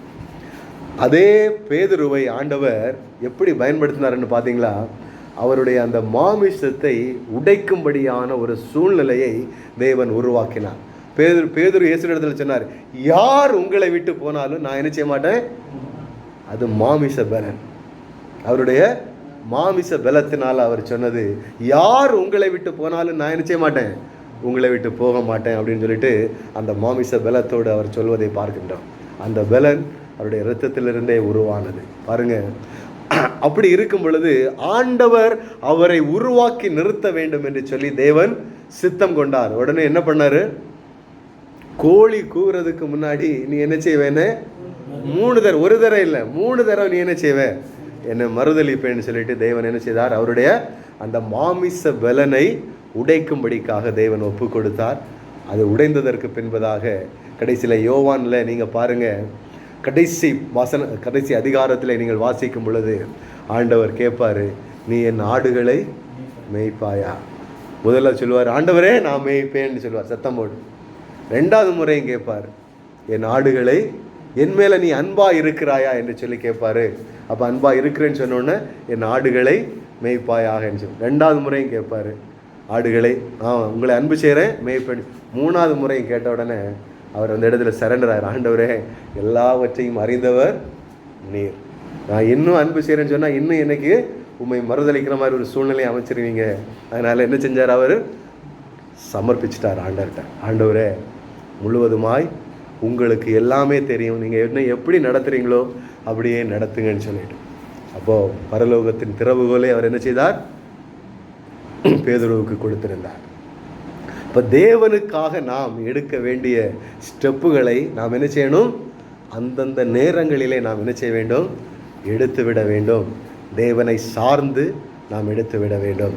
ஆண்டவர் நம்மளோடு இருக்கிறார், நம்மை நடத்துகிறார், நம்மை வழிநடத்த அவர் போதுமானவராக இருக்கிறார் என்று சொல்லி அந்த நிச்சயம் நம்முடைய வாழ்க்கையில் எப்பொழுதும் காணப்பட வேண்டும். எந்த சூழ்நிலையாக, சின்ன காரியமாக இருக்கலாம், மேபி வேலை செய்கிற இடத்துலையா இருக்கலாம், இல்லை நம்மளுடைய சமுதாயத்திலையா இருக்கலாம், இல்லை நம்மளுடைய குடும்பத்திலாக இருக்கலாம். ஏதாவது ஒரு சூழ்நிலையில் நாம் தேவனுக்காக ஒரு ஸ்டெப் எடுக்க தேவன் நம்மை அனுமதிக்கிறார் என்று சொன்னால் நாம் என்ன செய்ய வேண்டும்? அந்த நேரத்தில் எடுத்து விட வேண்டும். ஏனென்று சொன்னால் ஆண்டவர் சொல்கிறார், திடன்கொள், நான் உன்னுடனே இருக்கிறேன், நான் உன்னுடனே இருக்கிறேன், திடன்கொள். எந்த சூழ்நிலையும் பார்த்து நீ பயந்து விடாதே, நீ பயந்து என்னை விட்டு ஓடி விடாதே, நான் உன்னுடனே இருக்கிறேன் என்று சொல்லி ஏசப்பா நம் ஒவ்வொருவரையும் ஒவ்வொரு நாளும் ஒவ்வொரு காலை வேளையிலும் நம்மை பார்த்து சொல்லி கொண்டிருக்கின்றார். அதே போல் இந்த காலை வேளையிலே ஆண்டவர் நம்ம ஒவ்வொருவரையும் பார்த்து சொல்கின்றார், திடன் கொள்ளுங்கள், நான் உங்களுடனே இருக்கிறேன். எந்த சூழ்நிலையும் எந்த காரியங்களை குறித்து கவலையோ பயமோ படாதீங்க. உங்களை கொலை பண்ணதான் சதி போடுறாங்களா, அப்படி இருந்தாலும் நீங்கள் என்ன செய்யாதீங்க? பயப்படாதீங்க. அதற்கு மேலே என்ன வந்துட போகுது ஒரு மனுஷனுடைய வாழ்க்கையில்? பவுலை கொலை செய்யும்படி சகல சதி திட்டங்களோடு அந்த இடத்துல நிற்கிறாங்க. ஆண்டவர் சொல்றாரு, நீ என்ன செய்யாத, பயந்துராத. ஏன்னா உன்னை கூட இருக்கிறது யாரு? நான் இருக்கிறேன். அண்ட சராசரங்களையும் படைத்த தேவன் நான் உன்னுடனே இருக்கிறேன். அதனால நீ என்ன செய்யாத, பயந்துராது. எந்த சதி திட்டத்தையும் பார்த்து, எந்த சதிகாரர்களுடைய சதி திட்டத்தையும் பார்த்து நீ என்ன செஞ்சிடாத, பயப்படாத. நான் உன்னுடனே இருக்கிறேன். நான் உன்னை கொண்டு இந்த பூமியில் செய்து முடிக்கும் காரியத்தை நிறைவேற்றும் வரைக்கும் ஒருவனும் உன் மீது என்ன செய்ய முடியாது, கை போட முடியாது. அப்படி கை போட்டாலும் அது அவருடைய நாம மகிமைக்காகத்தான் அது இருக்கும். அவருடைய நாள் முடிகிற வரைக்கும், அவர் நம்ம மேலே வைத்திருக்கக்கூடிய திட்டம் சித்தம் நிறைவேறும் வரைக்கும் யாரும் என்ன செய்ய முடியாது, நம்மளை நெருங்க முடியாது என்பதை வேத வார்த்தைகள் அவருடைய ஊழியக்காரர்களை கொண்டு காண்பித்து தருகிறது. பாருங்க, 31வது வசனத்தில் நான் வாசித்தது போல மிகுந்த தைரியத்துடனே தடை இல்லாமல் தேவனுடைய ராஜ்யத்தை குறித்து பிரசங்கித்து கர்த்தராகிய இயேசு கிறிஸ்துவை பற்றி சுவிசேஷத்தை உபதேசித்து கொண்டிருந்தான். பவுல் சந்திக்காத போராட்டங்கள் இல்லை. இயேசு கிறிஸ்து அடுத்ததாக பவுல் தான் என்ன செஞ்சாங்க, அதிக காரியங்களை இந்த பூமியில் சந்திச்சாங்க. வேதத்தில் எழுதப்பட்டவர், வேதத்தில் எழுதப்படாத அநேகர் உண்டு. சாது சுந்தர் சிங் அதிக பாடுகளை சந்தித்தார். அடித்து கொலை பண்ணி கிணத்துக்குள்ளே போட்டு மூடிட்டாங்க. சாது சுந்தர் சிங்னு சொல்லிட்டு ஒரு தெய்வ மனிதனை அடித்து கொலை, இவர் இறந்துட்டான்னு சொல்லிட்டு அடித்து கிணத்துக்குள்ளே போட்டு அந்த வலையை வச்சு மூடிட்டாங்க. அடுத்த நாள் காலையில் அவர் என்ன செய்கிறார், தெருவில் நடந்து சென்று தன்னுடைய ஊழியத்தை செய்து வருகிறார். அவங்களுக்கு எல்லாம் என்னவாய் போயிட்டு, ஆச்சரியமாய் போயிட்டு. அப்படியும் தேவனுடைய பிள்ளைகள் இந்த பூமியிலே அவருக்காக வாழ்ந்திருக்கிறார். இன்னைக்கும் வாழ்ந்து கொண்டு இருக்கிறார்கள். அதில் ஒருவராக ஆண்டவர் இன்றைய நாளிலே உங்களையும் என்னையும் அழைத்திருக்கின்றார். தைரியமாய் வாழ்வோம், தைரியமாய் இருப்போம். கர்த்தர் நம்மை நடத்துவதற்கு போதுமான. அப்போஸ்தலர் 18வது அதிகாரம் 18வது அதிகாரத்தை திருப்பிக் கொள்வோம்.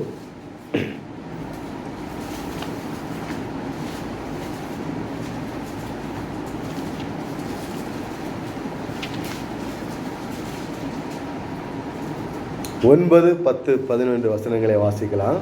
ராத்திரியிலே கர்த்தர் பவுலுக்கு தரிசனமாகி, நீ பயப்படாமல் பேசு, மௌனமாயிராதே, நான் உன்னுடன் கூட இருக்கிறேன், உனக்கு தீங்கு செய்யும்படி ஒருவனும் உன்மேல் கை போடுவதில்லை, இந்த பட்டணத்தில் எனக்கு அநேக ஜனங்கள் உண்டு என்றார். ஆமென். யாரும் என்ன செய்ய முடியாது? உன் மேலே கை போட முடியாது. இந்த தேசத்தில், இந்த பட்டணத்தில் என்ன உண்டு? அநேக ஜனங்கள் எனக்கு உண்டு. ராத்திரியிலே கர்த்தர் பவுலுக்கு தரிசனமாகி, நீ என்ன செய்யாத? பயப்படாமல் பேசு, மௌனமாய் இராதே. பாருங்க, இந்த இடத்துல கொரிந்து பட்டணத்தில் அப்போஸ்தலனாகிய பவுல் இந்த சூழ்நிலையிலே வந்து நிற்கிறார். அவருடைய ஊழிய பாதையிலே கொரிந்து பட்டணத்திலே அவர் வந்து நிற்கிறார். அப்போ அந்த இடத்துல நிற்கும் பொழுது பாருங்க, அவரை கொண்டு தேவன் வந்து ஒரு சபையை அந்த கொரிந்து பட்டணத்திலே ஸ்தாபிக்க வேண்டும் என்று அவர் முடிவு எடுத்து விட்டார். பாருங்க அந்த இடத்துல. அதனால ராத்திரியிலே கர்த்தர் பவுலுக்கு, பயப்படாதே, நீ பயப்படாமல் பேசு, மௌனமாக இராதே, நான் உன்னுடனே கூட இருக்கிறேன், உனக்கு தீங்கு செய்யும்படி ஒருவனும் உன்மேல் கை போடுவதில்லை, இந்த பட்டணத்தில் எனக்கு அநேக ஜனங்கள் உண்டு. அப்போ இயேசுவுக்காக நிற்கக்கூடிய ஜனங்கள் அநேகர் அந்த கொரிந்து பட்டணத்திலே உண்டு. அப்போ அந்த பட்டணத்தில் உள்ள ஜனங்களை எல்லாம் ஒன்று சேர்க்க வேண்டியது யாருடைய கடமையாக இருந்தது? பவுலினுடைய கடமையாக இருந்தது. பவுல் நல்ல தைரியசாலி தான். ஆனாலும் ஒரு மனிதனாக ஒரு பட்டணத்தில் ஒரு காரியத்தை செய்ய வேண்டும் என்று சொன்னால் அதுக்கு என்ன வேண்டும்? நல்ல தைரியம் வேண்டும், துணிச்சல் வேண்டும். ஆனாலும் இவரை விட பலவான்கள் அந்த பட்டணத்தில் என்ன செய்யலாம்? இருக்கலாம். ஆனாலும் அந்த சூழ்நிலையிலே ஆண்டவர் சொல்கிறார், என்ன செய்யாத? பயப்படாமல் பேசு, மௌனமா இராதே. உன்னை சுற்றி நிற்கக்கூடிய ஜனங்கள் பலனுள்ளவர்களாக இருக்கிறார்கள் என்று நீ கண்டு உன்னுடைய நாவை நீ என்ன செய்யாத? மூடி வைக்காதே, மௌனமாயிராதே, பேசு என்று சொல்லி அந்த இடத்திலே பவுலுக்கு தைரியம் கொடுப்பதை நாம் என்ன செய்கிறோம்? பார்க்கின்றோம். என் அருமை தேவனுடைய பிள்ளைகளே, ஒரு இடத்திலே கர்த்தர் நம்மளை கொண்டு வைக்கிறார் என்று சொன்னால் அதற்கு ஒரு முகாந்திரம் உண்டு, ஒரு நோக்கம் உண்டு. ஏதோ தேவன் தற்செயலாக நம்மை அந்த இடத்திலே கொண்டு வைத்திருக்கிறார் என்று சொல்லி நாம் என்ன செய்யக்கூடாது? நினைக்கக்கூடாது. நம்மை அந்த இடத்திலே வைத்திருப்பதனுடைய நோக்கத்தை நாம் என்ன செய்ய வேண்டும்? நிறைவேற்ற வேண்டும். ஆண்டவர் தெளிவாக சொல்கிறார், இந்த இடத்துல அநேக ஜனங்கள் எனக்குன்னு சொல்லி உண்டு. நீ வாயை திறந்து பேசினால்தான் அந்த ஜனங்கள் யார் என்று சொல்லி உன்னால் என்ன செய்ய முடியும்? கண்டுகொள்ள முடியும். என்னை ஆண்டவர் இந்த UAE பட்டணத்திற்கு கர்த்தர் கொண்டு வந்தார் 15 வருடங்களுக்கு முன்பதாக. முதலாவது என்னுடைய ஜாப் வந்து அந்த அல்நாதா பகுதியிலே இருந்தது. அந்த இடத்துல தான் என்னுடைய அக்கமடேஷன் இருந்தது. ஜாப் அல்குஸ் ஷார்ஜா அல்நாதா பகுதியிலே நான் வந்து ஸ்டே பண்ணியிருந்தேன். அப்போ என்னை அந்த இடத்திலே தேவன் கொண்டு வந்து வைத்திருந்தார். எனக்கு அந்த நாட்களிலே மத்தேயு, மார்க்கு, லூக்கு எங்கே இருக்குன்னுலாம் ஒன்றும் தெரியாது. வந்தேன், என்னை ஒரு சபையில் கொண்டு ஒரு சகோதரர் கொண்டு சேர்த்தார். அவர்கிட்ட கார் இருந்துச்சு. அதான் ஃபஸ்ட்டு அட்வான்டேஜ். கார் இருந்துச்சு. எங்கே போனாலும் அவர் காரில் என்னை கூப்பிட்டு போயிடுவார். அப்போ அதனால் ஓகே, அது போல் ஒரு பாதை இது சர்ச்சுக்கும் போகிறதுன்னு சொல்லிட்டு அவரோட ஏறிடுறது. அவங்க கொண்டு போவாங்க, இங்கே சர்ச்சுக்கு கொண்டு போகிறாங்க, வந்துட்டு இருந்தாங்க. அதுக்கப்புறமா ஜாபு கிடச்சிது. இங்கே வந்ததுக்கப்புறம் கம்பெனி அக்கமடேஷன்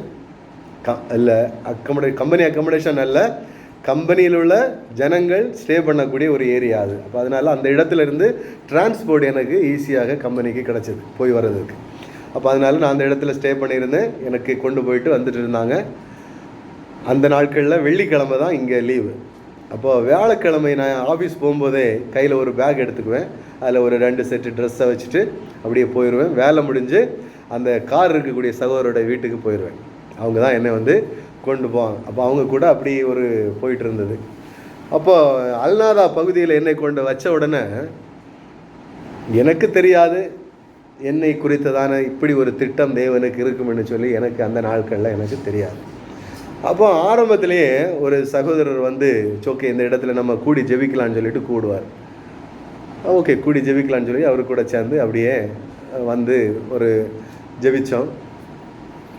அது இன்னைக்கு வரைக்கும் அது ஒரு சின்ன செல் குரூப்பாக ஒரு சபையினுடைய சார்பாக அது நடந்துட்டு தான் வந்துட்டு இருக்கு. அதே போல் அது நான் என்ன சொல்ல வரேன் அப்படின்னா, ஆண்டவர் உங்களை ஒரு இடத்துல கொண்டு வந்து வச்சிருக்கிறாருன்னா அதுக்கு ஒரு நோக்கம் உண்டு. அந்த நோக்கம் அந்த இடத்துல சொன்ன வார்த்தை சொல்வது போல இந்த இடத்துல உங்களுக்கு அநேக ஜனங்கள் உண்டு. அந்த ஜனங்களை கண்டுபிடிக்க வேண்டியது யாரு? நம்ம தான் கண்டுபிடிக்கணும். நம்மை வாயை திறந்து அந்த இடத்துல இயேசு உங்களை நேசிக்கிறார், உங்களை அன்பு செய்கிறார்னு சொல்லி அந்த இடத்துல நம்ம பேச ஆரம்பிக்கும் போது தான் அந்த இடத்துல ஜனங்கள் இருக்கிறார்கள் என்று சொல்லி நமக்கு என்ன செய்யும்? தெரியும். பேசாமல் நம்ம வாயை மூடிட்டு இருந்தோன்னா என்ன தெரியும்? ஒன்றும் தெரியாது. ஆண்டவர் நமக்கு வாயை கொடுத்துருக்கிறாரு நல்லா சிரித்து பேசுகிறதுக்கு. நம்ம பேச வேண்டிய இடத்துல நம்ம என்ன செய்யணும்? பேசி தான் ஆகணும். வாயை திறக்க வேண்டிய இடத்துல நாம் வாயை திறந்து தான் ஆகணும். இயேசு உங்களை நேசிக்கிறாருன்னு சொல்லக்கூடிய இடத்துல நம்ம அதை சொல்லி தான் ஆகணும். அப்படி இருந்தால் தான் சுற்றி வட்டாரத்தில் இருக்கக்கூடிய ஜனங்களுக்கு நீங்கள் கிறிஸ்தவர்கள் என்றே என்ன செய்யும்? தெரியும். இல்லைன்னா ஒன்றும் தெரியாது. அவங்களுக்கு இவங்களும் நம்மள மாதிரி ஒரு ரிலீஜனை சார்ந்தவர்கள் தான் நினைப்பாங்க. கிறிஸ்தவம் ஒரு ரிலீஜனா? எத்தனை பேர் சொல்றீங்க கிறிஸ்தவம் வந்து ஒரு ரிலீஜன் சொல்லிட்டு? கிறிஸ்தவம் வந்து ஒரு ரிலீஜன் இல்லை. First you need to understand. ஓகேவா? கிறிஸ்தவம் வந்து ஒரு ரிலீஜியன் அல்ல, இது வந்து ஒரு வாழ்க்கை. தெளிவாய் புரிந்து கொள்ள வேண்டும். கிறிஸ்துவை சார்ந்து வாழக்கூடிய ஒரு வாழ்க்கை. முதலாக இவர்களுக்கு சீஷர்களுக்கு யாரு கிறிஸ்தவர்கள்னு பேர் கொடுத்தாங்க? அந்த சரௌண்டிங்ஸில் வாழ்ந்த ஜனங்கள் இவர்களுடைய வாழ்க்கை தரத்தை பார்த்து, வாழ்க்கை தரம்னா குவாலிட்டி ஆஃப் லைஃப், எப்படி இந்த ஜனங்கள் வாழ்கிறாங்கன்னு சொல்லிட்டு அந்த ஜனங்களுடைய வாழ்க்கையை பார்த்து அந்த ஜனங்களுக்கு முதலாவது இவர்கள் கிறிஸ்துவை உடையவர்கள் என்கின்ற பேரில் கிறிஸ்தவர்கள் என்று சொல்லி என்ன செஞ்சாங்க? பேர் கொடுத்தாங்க. இன்னைக்கு நம்ம அந்தோனின்னு பேரை வச்ச உடனே நம்ம எல்லாரும் யாரு? கிறிஸ்தவர்கள் அப்படின்ற மார்க்கத்தில் நம்ம என்ன செஞ்சிட்டோம்? வந்துட்டோம். அப்படி அல்ல. கிறிஸ்தவம் என்பது உங்களுடைய வாழ்க்கையின் மூலமாக மற்ற ஜனங்களுக்கு நீங்கள் காண்பிக்க வேண்டிய காரியம். நம்மளுடைய வாழ்க்கையின் மூலமாக நம்ம என்ன செய்யணும்? மற்றவர்களுக்கு நாம் கிறிஸ்தவர்கள் என்கின்ற தெரிய வேண்டும். நம்ம பேர் வைத்து அல்ல, நம்ம ஞானஸ்தான சர்டிஃபிகேட்டை காண்பித்து அல்ல, நம்மளுடைய வாழ்க்கையின் மூலமாக மற்றவர்களுக்கு நாம் என்ன செய்யணும்? கிறிஸ்தவர்கள் என்கின்ற காரியங்களை நாம் தெரிவிக்கிறவர்களாக காணப்பட வேண்டும். அதான் இந்த இடத்துல நாம் பார்க்கிறோம். பயப்படாமல் மௌனமாக இருக்காதே, நீ என்ன செய்? பயப்படாமல் பேசு. அப்போ தான் தெரியும் நம்ம யார் அப்படின்னு சொல்லிட்டு. மற்றவர்களிடத்தில் பேசும் பொழுது ஒரு சகோதரரை சந்தித்தேன். அப்போ அந்த சகோதரர் சொன்னார், ப்ரேயருக்கு போகிறாங்க, ஆனால் அவங்க பக்கத்து வீட்டுக்காரங்கிட்ட பேச மாட்டேன்றாங்க. நான் சுவிசேஷன் சொல்லும்படியாக நான் ஒரு வீட்டுக்கு போயிருக்கேன், சுவிசேஷன் சொல்லிட்டு இருக்கிறேன் அவங்கள்ட்ட. அப்போ அவங்க என்னட்ட என்ன சொல்கிறாங்கன்னா, இந்த இடத்துல நாங்கள் பார்க்குறோம் கிறிஸ்தவர்களை போகிறாங்க, ப்ரேயருக்கு போகிறாங்க, ஆனால் அவங்க பக்கத்து வீட்டுக்காரங்கிட்ட என்ன செய்ய மாட்டேன்றாங்க? பேச மாட்டேன்றாங்க. அது என்ன கிறிஸ்தவன்னு சொல்லிட்டு எனக்கு தெரியல. ஏதாகிலும் ஒரு சபைகள் அப்படி சொல்லி கொடுக்குறாங்களா? அப்படின்னா தயவு செய்து நீங்கள் கிறிஸ்தவர்கள் என்பதே அவங்களுக்கு தெரியாமல் இருக்கட்டும். கிறிஸ்தவர்கள்னு தெரிஞ்சனா நம்ம என்ன செய்யணும்? நம்மளுடைய வார்த்தை, நம்மளுடைய மூமெண்ட், நம்மளுடைய வாழ்க்கை மற்றவர்களுக்கு என்ன செய்யணும்? தெரிய வரணும். அந்த ஒரு வாழ்க்கையை நாம் என்ன செய்யணும்? வாழ்வதற்கு நம்ம நாமே ஒப்பு கொடுத்து இருக்கிறவர்களாக இருக்கணும். அப்படி முடியலைன்னா ஆண்டவர்கிட்ட கேட்கணும், ஆண்டவரே why I cannot live such a life? எதனால என்னால் அப்படி ஒரு வாழ்க்கை வாழ முடியலை? எனக்கு நீங்கள் வெளிப்படுத்துங்க. நான் வாழணும்னு விரும்புகிறேன். எனக்கு நீங்கள் அதை வெளிப்படுத்தி காண்பீங்க. எல்லாரும் தேவனால் முன்குறிக்கப்பட்ட ஜனங்கள் எல்லாருமே அப்படி ஒரு வாழ்க்கை வாழ்வதற்கு தான் அழைக்கப்பட்டிருக்கிறோம். அப்படி ஒரு வாழ்க்கை வாழ முடியலைன்னா நம்ம என்ன செய்யணும்? தேவனிடத்தில் கேட்கணும், ஏசப்பா நீங்கள் பேதுருக்கு கொடுத்த அதே அபிஷேகத்தை அதிகாரத்தை எங்களுக்கும் தாங்க, பவுலுக்கு கொடுத்த அதே அதிகாரத்தை அபிஷேகத்தை எங்களுக்கு தாங்க. எல்லா சூழ்நிலையிலும் நீர் எங்களுக்கென்று வைத்திருக்கக்கூடிய அந்த ஆத்துமாக்களை நாங்கள் கண்டுபிடிக்க, நாங்கள் சாட்சியாய் வாழ்வதற்கு எங்களுக்கு என்ன செய்யுங்க? உதவி செய்யுங்க. நாங்கள் வாயை திறந்து பேசும் பொழுது எங்களிடத்திலே கிறிஸ்து இருக்கிறார் என்று சொல்லி மற்றவர்கள் கண்டுகொள்ளும் அளவிற்கு எங்களுடைய வாழ்க்கையை என்ன செய்யுங்க? மாற்றுங்க, வார்த்தையை மாற்றுங்கன்னு சொல்லிட்டு நம்ம என்ன செய்யலாம்? தேவனிடத்தில் உதவி கேட்கலாம், பரிசுத்த ஆவியானவரிடத்தில் உதவி கேட்கலாம். அவர் தருவதற்கு போதுமானவராக இருக்கிறார். அதான் ஆண்டவர் இந்த இடத்துல சொல்கிறாரு, ராத்திரியிலே கர்த்தர் பவுலுக்கு தரிசனமான தேவன் உங்களுக்கும் எனக்கும் தரிசனமாக போதுமானவராக இருக்கிறார். இல்லை பவுலுக்கு மட்டும்தான் தரிசனமாகன்னு சொல்லி இயேசு கிறிஸ்து சொல்லியிருக்கிறாங்களா? இல்லை. அதற்கு அப்புறம் அநேகர் தரிசனங்களை பெற்றிருக்கின்றார்கள். மௌனமா இராதே, பயப்படாமல் பேசு, மௌனமா இராதே, நான் உன்னுடனே கூட இருக்கிறேன், உனக்கு தீங்கு செய்யும்படி ஒருவனும் உன்மேல் கை போடுவது இல்லை, ஒருவனும் உன்மேல் கை போடுவது இல்லை. இந்த பட்டணத்தில் எனக்கு அநேக ஜனங்கள் உண்டு. இந்த மூவேலா பகுதியில், இந்த ஷார்ஜா பகுதியில், இந்த அஜ்மான் பகுதியில் அந்த ஜனங்கள் எனக்கு, இந்த துபாய் பகுதியில் யாருண்டு? அநேக ஜனங்கள் உண்டு. உங்களை சுற்றி அநேக ஜனங்கள் இருக்கிறாங்க. அவர்களை கண்டுபிடிக்க வேண்டியது உங்களுடைய கரங்களில் இருக்கிறது. அப்போஸ்தலனாகிய பவுலை இயேசு தெரிந்து கொண்டார். ஆண்டவர் என்னை தெரிந்து கொண்டார்னு சொல்லிட்டு அவருடைய வீட்டுக்குள்ளே போயிருந்தா என்ன நடந்திருக்கும்? இந்த சபைகள் ஸ்தாபிக்கப்பட்டிருக்காது. என்ன செஞ்சிருக்காது? சபைகள் ஸ்தாபிக்கப்பட்டிருக்காது. சபைகள் ஸ்தாபிப்பதில் பெரும் பங்கு அப்போஸ்தலனாகிய பவுலுக்கு இருந்தது. ஒரு மனிதனுடைய பின்மாற்றத்தின் நிமித்தம் அநேக காரியங்கள் முடக்கப்படுகிறது. கர்த்தருக்கென்று சொல்லி எழும்புகிற ஜனங்கள் என்ன செய்யணும்? அப்படியே எழும்பிடணும். என்ன சூழ்நிலையால் இருந்தாலும் சரி, எந்த தடைகள் வந்தாலும் சரி, அவருக்காக நின்று அவருக்காக செயல்படக்கூடியவர்களாக நம்ம என்ன செய்யணும்? தொடர்ந்து நடந்துகிட்டே இருக்கணும். எந்த சூழ்நிலையிலும் அந்த முன் வைத்த காலை நம்ம என்ன செஞ்சிடக்கூடாது? பின் வைத்து விட இருக்கக்கூடாது. எந்த சூழ்நிலையிலும். என் வாழ்க்கையில் நான் இதுவரையும் பின் வைக்கல. முன் வைத்த காலை என்ன செய்யலை? பின் வைக்கல. கர்த்தர் என்னை நடத்திட்டு தான் இருக்கான். நான் லாஸ்ட் வீக்கில் நான் சொன்னேன், இங்கேருந்து இந்தியாவுக்கு கடந்து செல்லும் பொழுது எங்கள் அக்கௌண்ட்டில் என்ன இல்லை? ₹1 இல்லை. ஆனாலும் எங்களுடைய விடுமுறைகளை எல்லாம் சந்தோஷமாய் முடித்து, அந்த ஆர்டினேஷனை முடித்து கடந்து வரும்படி கர்த்தர் என்ன செய்தார்? கிருபை செய்தார். எல்லா காரியங்களையும் அதன் நேரத்தில் அப்படியே போய் இறங்கின உடனே ஒரு ஹெல்ப்பு, அப்படியே போய் அடுத்து போகணுன்னு அடுத்த ஹெல்ப்பு, எப்படி நடந்துன்னு we didn't expect at all. நாங்கள் ஒரு காரியத்தை எய்ம் பண்ணி போனோம், அந்த காரியம் நடக்கவே இல்லை. வேறு எல்லாம் கர்த்தர் வந்து என்ன செஞ்சாங்க? கர்த்தர் வந்து எல்லா காரியங்களையும் அதன் நேரத்தில் கர்த்தர் உதவி செஞ்சாங்க. அதனால் financial is under control of the lord Jesus Christ. நம்மளுடைய ஆரோக்கியம் அவருடைய ஆளுகைக்கு கீழாக இருக்கு. ஆண்டவர் யார் அவைலபிளாக இருக்கிறாருன்னு சொல்லிட்டு ஆண்டவர் பார்த்துட்டு இருக்காங்க. Who will open their mouth for the name of Jesus Christ? யார் தன்னுடைய வாயை இயேசுவினுடைய நாமத்துக்காக திறப்பார்கள் என்று சொல்லி இயேசு பார்த்து கொண்டே இருக்கிறார். அந்த ஒரு காரியத்தை தான் நாம் என்ன செய்ய வேண்டும்? செய்கிறவர்களாக நாம் காணப்பட வேண்டும். எல்லா காரியங்களும் தேவனுடைய ஆளுகைக்கு கீழாக இருக்கு. ஆண்டவரே, நீர் எங்களை பவுலை போல அழைப்பீர் என்று சொன்னால், இதோ இதோ we are available, நாங்கள் இருக்கிறோம் ஆண்டவரே, எங்களை பயன்படுத்துங்க அப்படின்னு சொல்லி ஒப்பு கொடுக்கிற ஜனங்களை ஆண்டவர் நடத்துவதற்கு அவர் போதுமானவராக இருக்கிறார். நடத்திட்டு நம்மளை அப்படியே விடுகிறவர் அல்ல. பாருங்க, அது ஆதியாகமம் எடுங்க. ஆதியாகமம் 28:14 வாசித்து நாம் முடிக்கலாம்.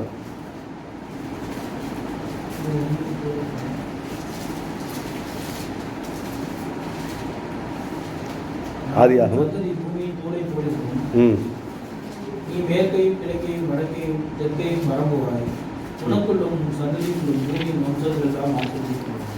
ஸோ இப்படி ஆண்டவராகிய பிதாவாகிய தேவன் யாக்கோபின் இடத்துல சொல்கிறாரு, நான் உன்னை இப்படி ஆசீர்வதிப்பேன் என்று சொல்லி.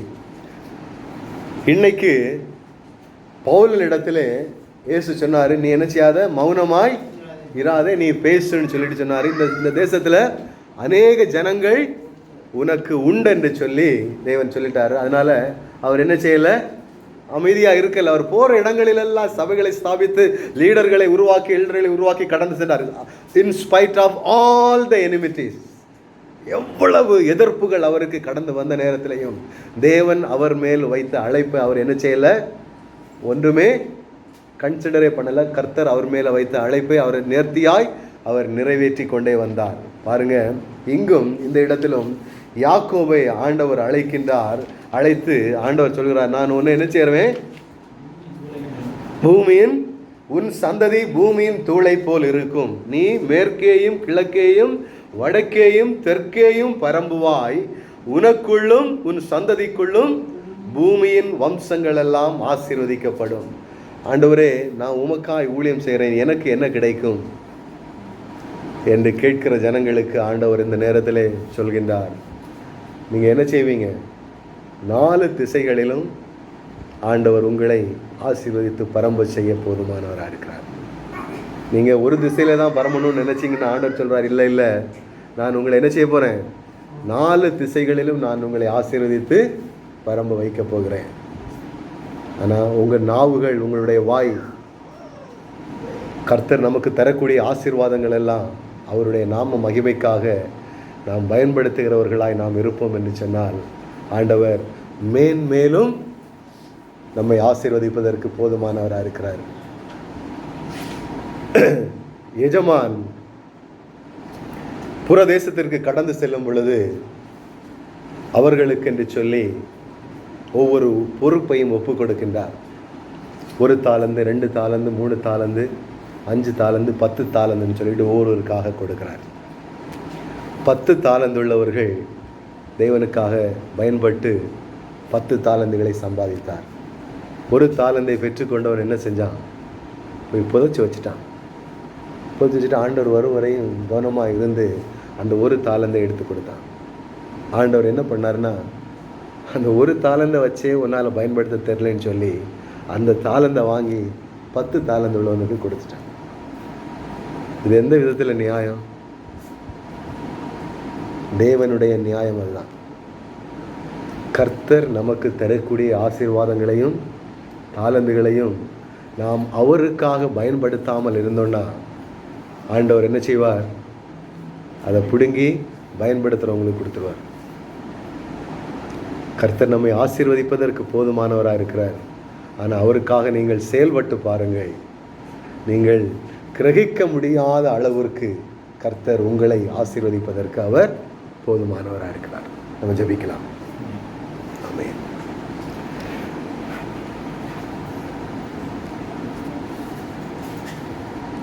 எங்களை அதிகமாக நேசித்து எங்களை வழிநடத்தும் எங்கள் அன்பின் பரலோக தகப்பனே,